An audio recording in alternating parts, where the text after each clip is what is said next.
Usa ka shopping center sa Lala, Lanao del Norte, gisulod og kawatan kung asa nalimas ang kita sa mong patigayon nga anaa sulod sa 2 ka volt.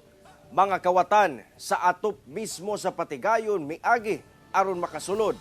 Ani ang report exclusive. Buslot nga atop, ingon ani na lamang ang naabtan sa mga trabahante sa usa ka shopping center sa Barangay Maranding sa Lala, Lanao del Norte, pasado alas 9 sa buntag adlawng Lunes. Duda sa mga naunang nakaresponde sa lugar, gikawatan namong shopping center, rason nga nanawag og tabang sa kapulisan. Pagresponde sa otoridad, kumpirmadong nakawatan ang lugar. Ang gikuha sa mga sospek, ang kwartang halin sa mong patigayon. Gilayon sab nasuta sa kapulisan ang pagbungkag sa mga kawatan sa likod nga exit door sa mong patigayon. Og miadto sila sa second floor, diin anaa dito ang katong 2 ka volt nga adunay kwarta nga sulod niini.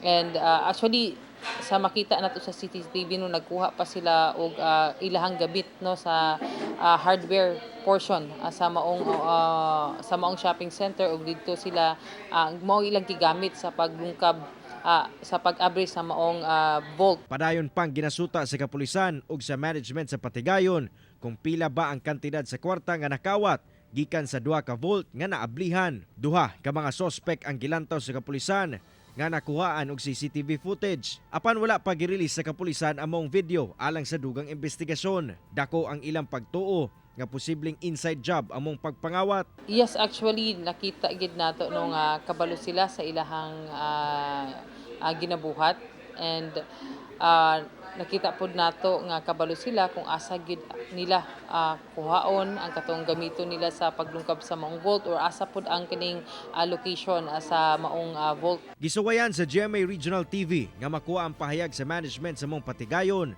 Apan mibalibad na sila sa paghatag og pahayag. Padayon ang investigasyon karon sa kapulisan sa insidente. Nanawagan kita no sa ato ang katawhan, ilabi na sa katong adunay information sa maong insidente, to please cooperate and inform our police station sa Lala Municipal Police Station. Kauban si Makoy Simpron sa kamera.